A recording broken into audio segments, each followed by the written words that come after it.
Hello everyone. We have been discussing about the human reproduction. In the last video I had discussed about the male reproductive system. In this video I will discuss about female reproductive system. Very similar to the male reproductive system, female reproductive system is located in pelvic region. And this consists of a pair of ovaries which are the primary sex organs in female. Then female accessory duct, that is a pair of oviduct, uterus, cervix and vagina are included in the female accessory ducts. And then the external genitalia. Along with this system, a pair of mammary glands are integrated structurally and functionally to support the different processes, that is the ovulation, fertilization,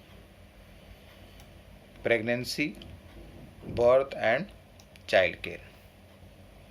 Before we proceed further, let's have a look on different parts of the system. A pair of ovaries, we discussed, that is the first, that is the primary sex organ in female. This figure shows a sectional view of the female pelvis, and in this figure what we can see is an ovary, fallopian tube, uterus. Now this fallopian tube connects the ovary with the uterus. Uterus opens outside through an opening that is called as cervix into the vagina, and vagina opens to the exterior part of the body. Now this vagina is located in between the urethra and the rectum here. And outside here we will discuss about the external genitalia. Now let us see the first organ, that is the main sex organ in female, that is about ovaries. Ovaries are in pair, that means a pair of ovaries which are the primary female sex organ. It produces the female gamete, that is the ovum, and some hormones which are steroidal in nature. Because it is produced from the ovary, so that's why ovarian hormones. That means ovary here is doing the dual function. How dual function?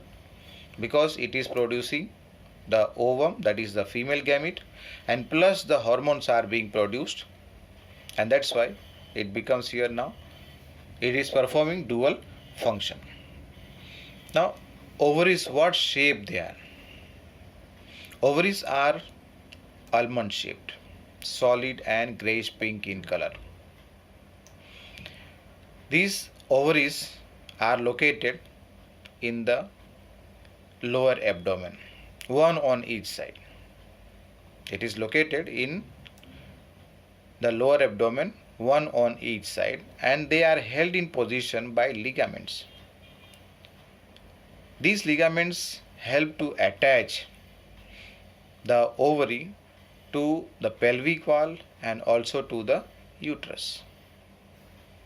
Means what here? The ligament attaches the ovaries to the pelvic wall and also with the uterus. Just have a look in the figure here. This is the uterus part, and then here is the fallopian tube, one on each side. Now these fallopian tubes are connected with the uterus here. Uterus opens outside through the cervix here, which is having cervical, very thin cervical canal. Two different regions you can see here, external and internal os, external os, internal os, and then the cavity of the uterus here. Now these ovaries are connected with the ligaments, to the uterus here, and also these ovaries are connected with the ligament to the pelvic wall here. Now what is the size of each ovary?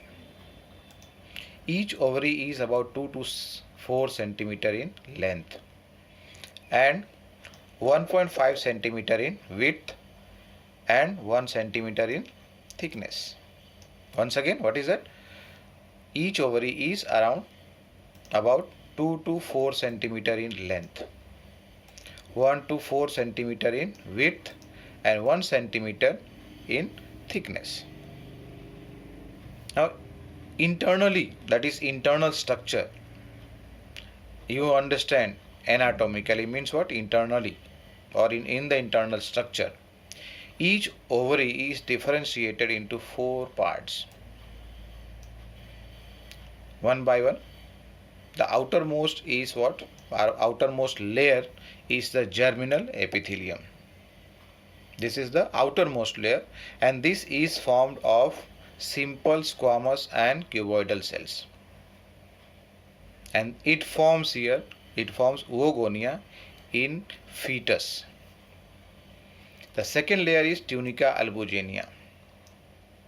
This is poorly differentiated sheath of dense connective tissue, and this provides a grayish color to the ovary. It provides grayish color to the ovary. Now third one is cortex.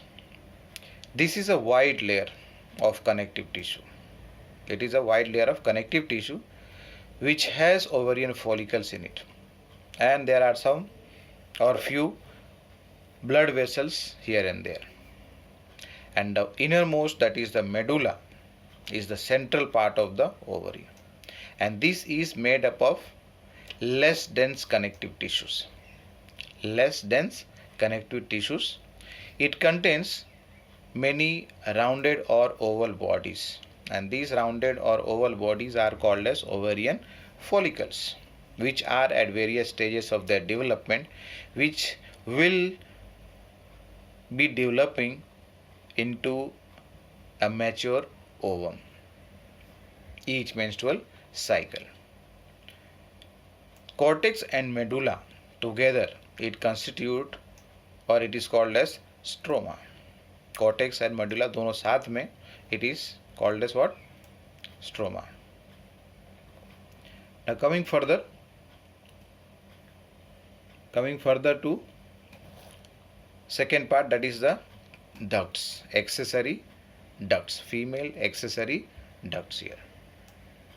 Female accessory ducts includes oviduct, which are also called as fallopian tubes, uterus, cervix and vagina. Let's see first about oviduct, which are also called as fallopian tube. Have a look once again in the figure here of fallopian tube here. This fallopian tube can be divided into 3 different regions or 3 different parts. This part over here it is labeled even isthmus, which is connected to the uterus. And the part which is near to the ovary here, which is called as infundibulum. Now this infundibulum is having finger-like projections which guide or which collects the ovum that is released from the ovary during ovulation or after ovulation. After ovulation, the ovum is released from the ovary, and this is collected by the fimbriae here. And this infundibulum is funnel shaped here. And the middle part, you can say, in between the infundibulum and the isthmus is the ampulla. Generally, in this part only fertilization of the ovum takes place. If the male gamete is able to reach let us say that ovum has been released from the ovary, and then the sperm, both of them meet here in the ampulla region. Fertilization takes place, and further it will lead to implantation and pregnancy. Let us come here. What I was talking about oviduct, that it is about 10 to 12 centimeter long, and this extends from the periphery of each ovary to the uterus. It has three parts. Infundibulum, this is a funnel shaped structure or funnel shaped part very close to the ovary, which is also called as oviducal funnel. The edge of this infundibulum possesses finger like projections called as fimbriae, and the function of this fimbriae is to help in the collection of ovum after the ovulation has taken place. The middle part is the ampulla, which is wider part of the oviduct, and it is little bit bent there, and this is the region where what happens, fertilization takes place.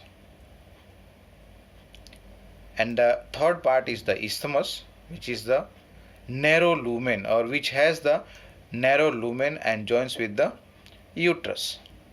So that was about the female accessory ducts. Now coming to the uterus. For this I'll make another video. Thank you.